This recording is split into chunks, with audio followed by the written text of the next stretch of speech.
বেঈমান কাফেররা এদের কারণে সুযোগ পেয়েছে, এরা জন্মদিন পালন করছে।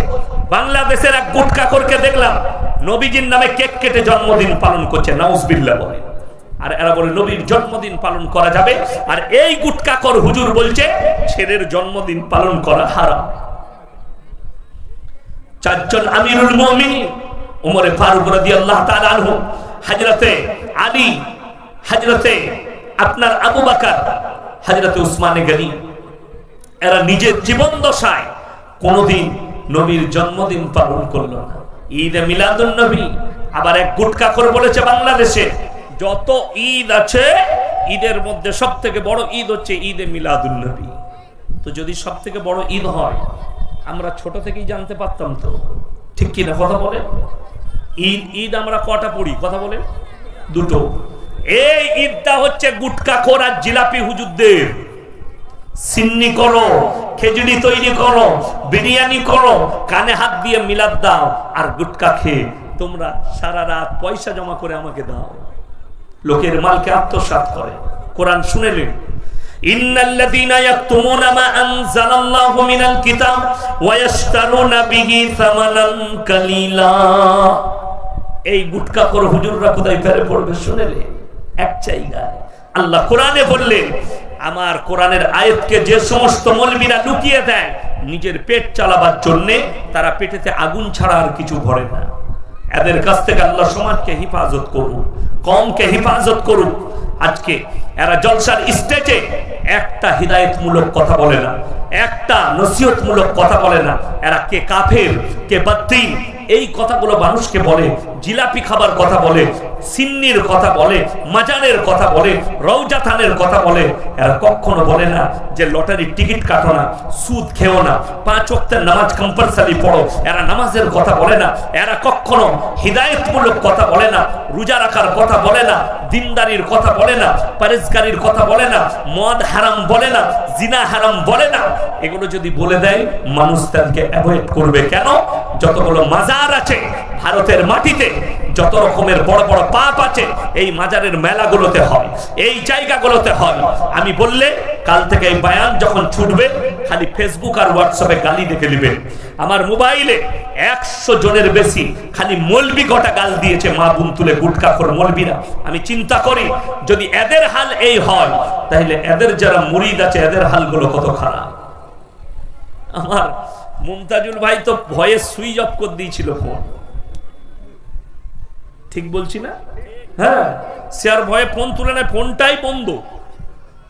আমি ফোন করলে তার যে ড্রাইভার আছে মোহাম্মদ মনিরুল, তাকে আমি ফোন করতাম, দিয়ে কথা বলতাম। গালের চোটে ফোন বন্ধ হয়ে গেছে, বরদাস্ত করতে পারিনি। কিন্তু আমি কিন্তু ছোটখাটো মাল নয়, বিরাট করা।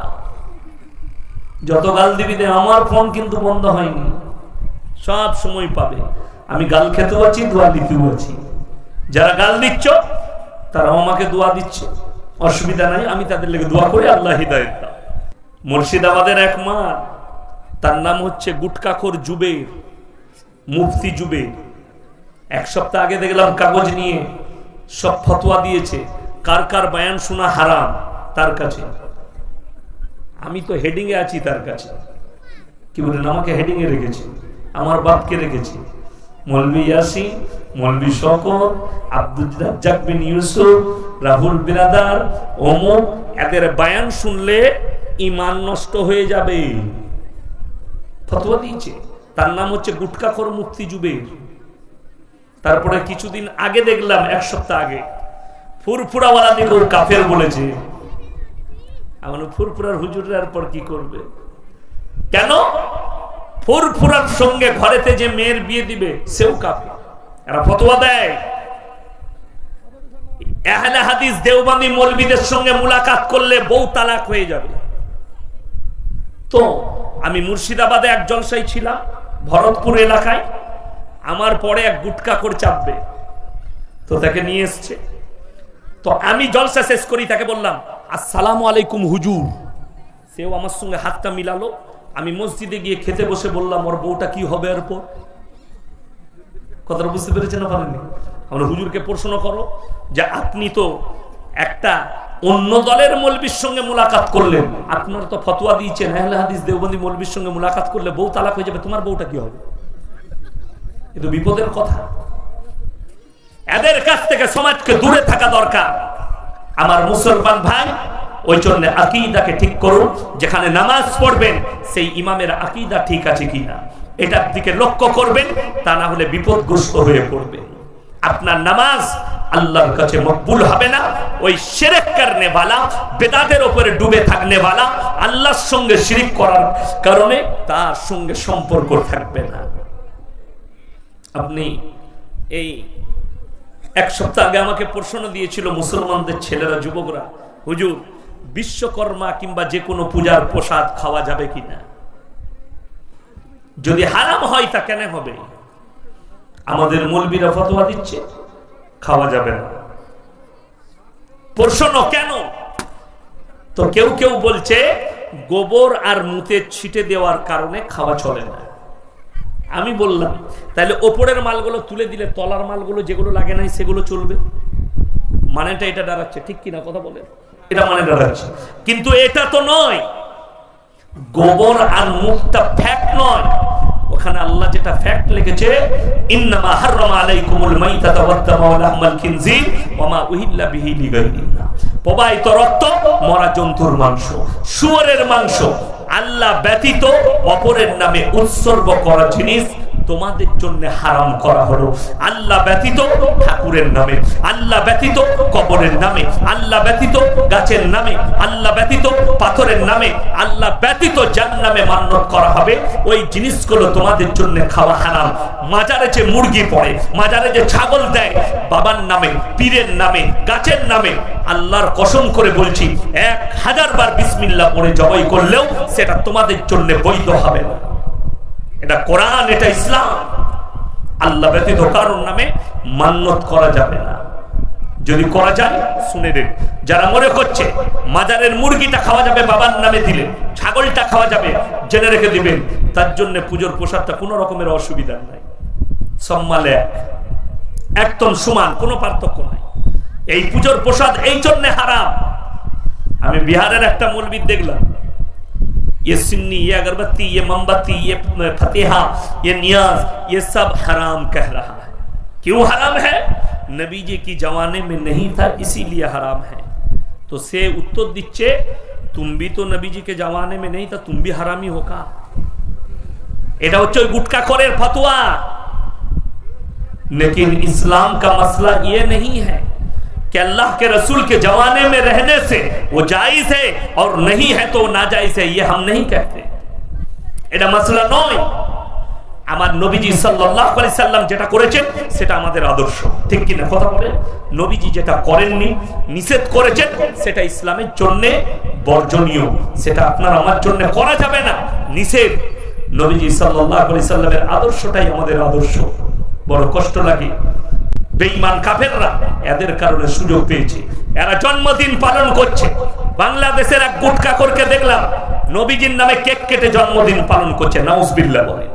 আর এরা বলে নবীর জন্মদিন পালন করা যাবে, আর এই গুটকাখোর হুজুর বলছে ছেলের জন্মদিন পালন করা হারাম।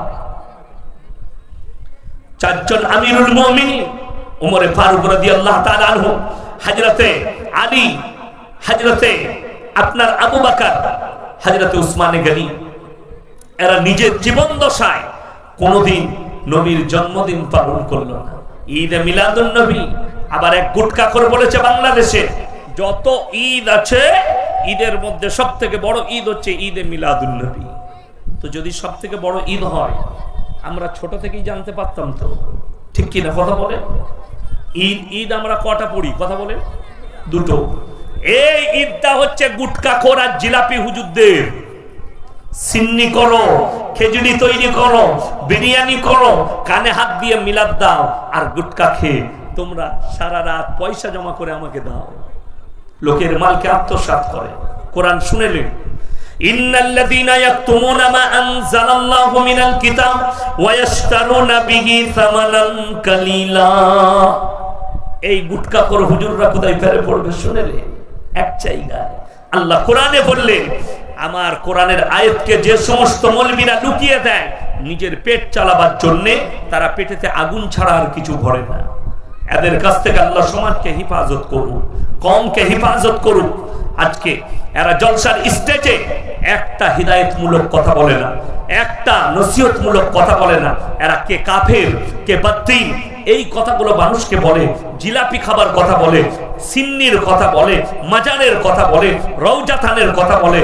এরা কখনো বলে না যে লটারির টিকিট কাটো না, সুদ খেও না, 5 ওয়াক্তের নামাজ কম্পালসারি পড়ো। এরা নামাজের কথা বলে না, এরা কখনো হিদায়তমূলক কথা বলে না, রোজা রাখার কথা বলে না, দিনদারির কথা বলে না, পরেজগারির কথা বলে না, মদ হারাম বলে না, জিনা হারাম বলে না।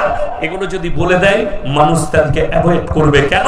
যতগুলো মাজার আছে ভারতের মাটিতে, যত রকমের বড় বড় পাপ আছে এই মাজারের মেলাগুলোতে হয়, এই জায়গাগুলোতে হয়।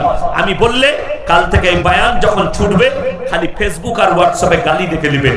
আমার মোবাইলে 100 জনের বেশি খালি মৌলবি গোটা গাল দিয়েছে, মা বোন তুলে গুটকাখোর মৌলবিরা। আমি চিন্তা করি যদি এদের হাল এই হয় তাহলে এদের যারা মুরিদ আছে এদের হালগুলো কত খারাপ। আমার মুমতাজুল ভাই তো ভয়ে সুইচ অফ করে দিয়েছিল ফোন,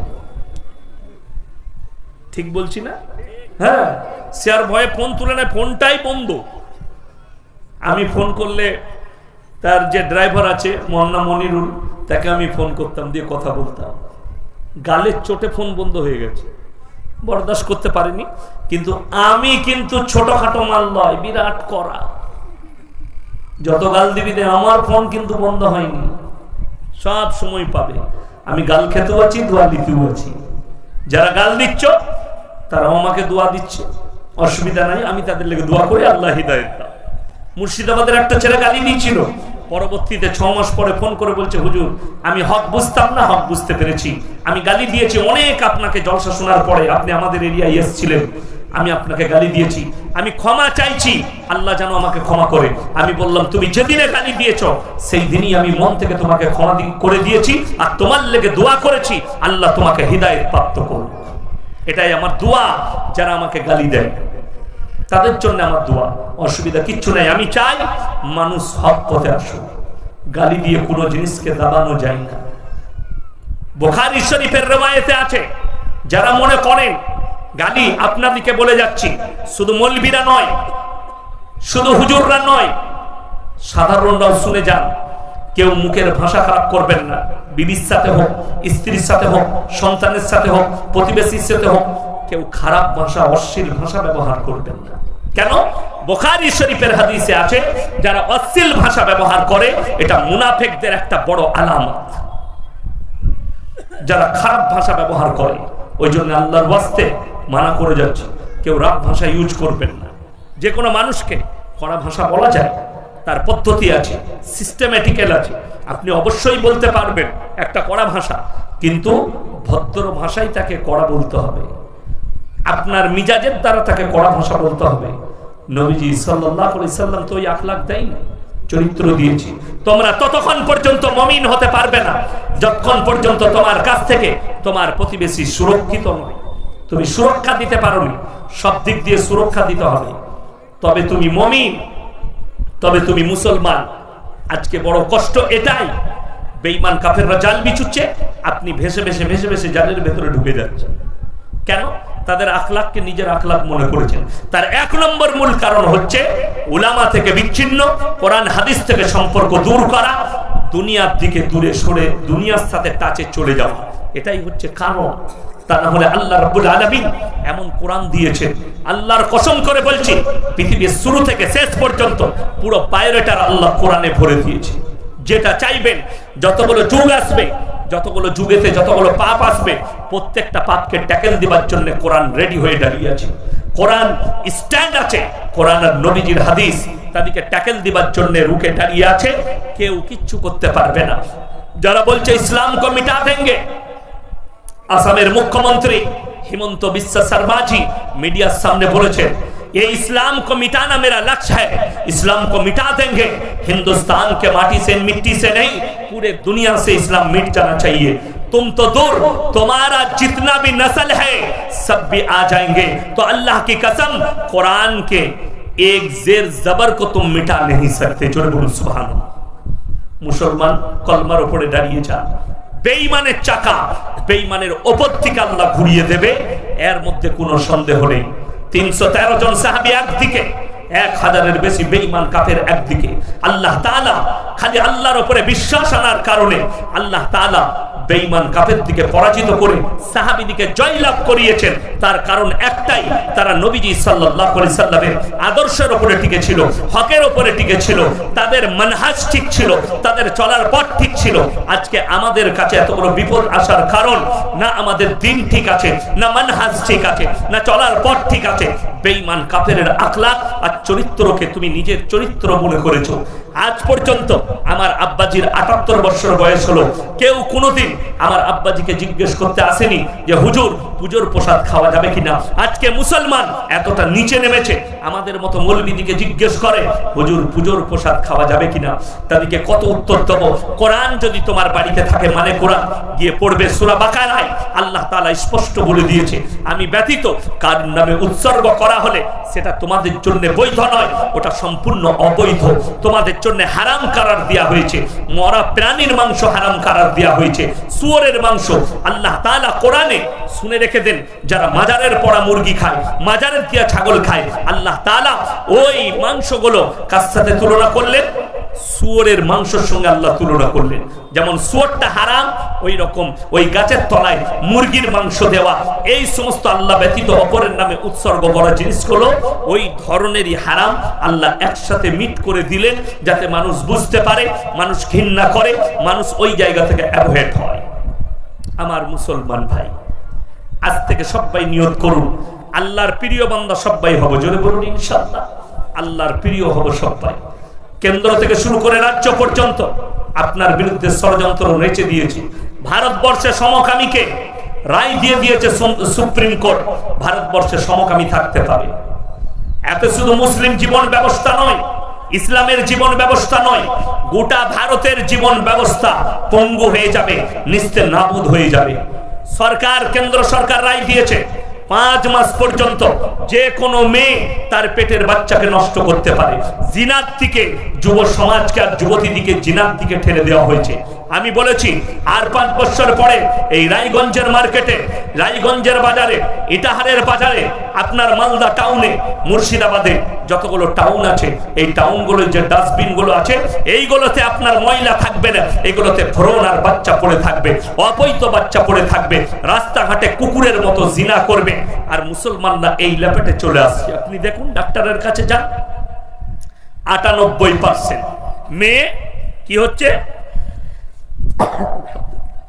98% মেয়ে সিজার করে বাচ্চা। ডাক্তারের পরামর্শ দিয়েছে সিজার করো, মা সুস্থ থাকবে। প্রসব, নরমাল প্রসব করলে মারা মারা যেত আগেকার যুগে, মা মারা যায়, মায়ের কষ্ট হয়। সিজার করলে মায়ের কষ্ট হবে না। সিজার করা বাচ্চা হলে তাদের ব্রেন বুদ্ধি ভালো হয়। সিজার করা বাচ্চা হলে তারা টেকনিক্যাল দিকে এগিয়ে থাকে।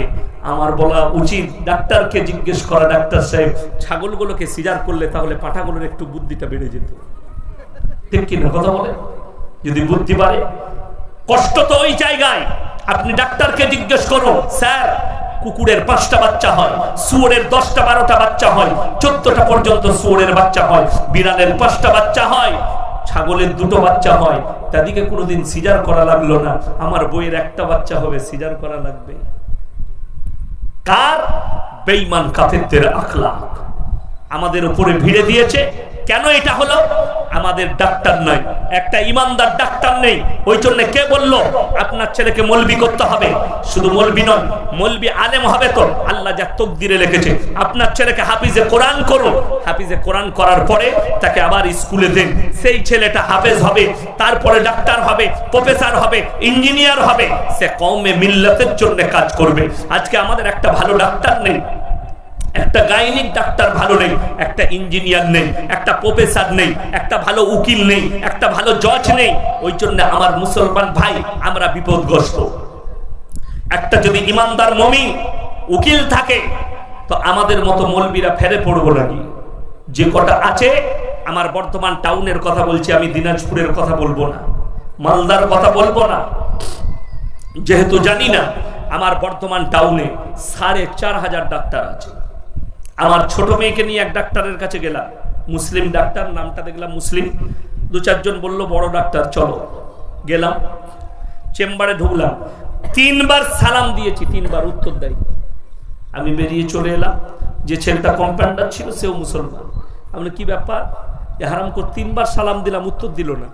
বলে হুজুর, ভেতরে যে চুল কাটা মেয়েটা বসে আছে। আমি বলি ওটাকে? বলে ওটা ওর বউ। লো, তাহলে মন্ত্রী বসে আছে বলে উত্তর দিতে পারিনি। মন্ত্রীর কপালে দেখলাম সিঁদুর লাগানো আছে। অমুসলিম মেয়েকে বিয়ে করেছে, এ হারামখোর নিজে অমুসলিম হয়ে গেছে। আর আমি গতকালকে সকালবেলায় যখন এয়ারপোর্টে নেমেছি, ওখান থেকে ধর্মতলায় ভলভো বাসে চাপলাম। আমার ঘুমের অভাব ছিল, ঘুমাচ্ছি। তো একটা হোটেলে এসে গাড়িটা দাঁড়ালো, ওখানে ঘুম ভাঙলো। আমি ইস্তিনজা করলাম, তারপর আবার সিটে বসলাম। তো আমার পেছনে অনেকগুলো মেয়ে ছেলে ছিল। একটা মেয়ে বারবার আসছে আর আমাকে দেখে যাচ্ছে। শেষকালে না থাকতে পেরে বলে, স্যার একটা কথা বলবো। হুজুর, কি হয়েছে? আপনি ইয়াসিন সাহেব না? আমি বলছি। বললে, আমি অনেক বড় আপনার ফ্যান, আমি জলসা শুনি আপনার। আমি কিন্তু অমুসলিমদের মেয়ে একটা মুসলিম ছেলেকে বিয়ে করে ঈমান এনেছি। জোরে বলুন সুবহানাল্লাহ। সে ঈমান আনলো, আর এই হারামখোর ডাক্তার কি করে বেঈমান হলো? ইয়ার বাপ তো দ্বীনি শিক্ষা দিয়েছে, শুনেলেন? আপনার ছেলে কলেজে পড়ুক, ডাক্তার হোক, ইঞ্জিনিয়ার হোক, উকিল হোক, ব্যারিস্টার হোক, যদি দিন না থাকে, আল্লাহর কসম আমার আল্লাহর কাছে কোনো মূল্য নাই। এতটুকু মূল্য পাবে না, লিখে নিয়ে যান কাগজ থাকে। তার মূল্য কিরকম? সে একটা জীবজন্তু, জানোয়ারের মতো আমার আল্লাহর কাছে, তার বেশি কিছুই নয়। ছেলে যদি ডাক্তার হয়, মুমিন হয়, তার দুনিয়াও কামিয়াব, আখিরাতও কামিয়াব।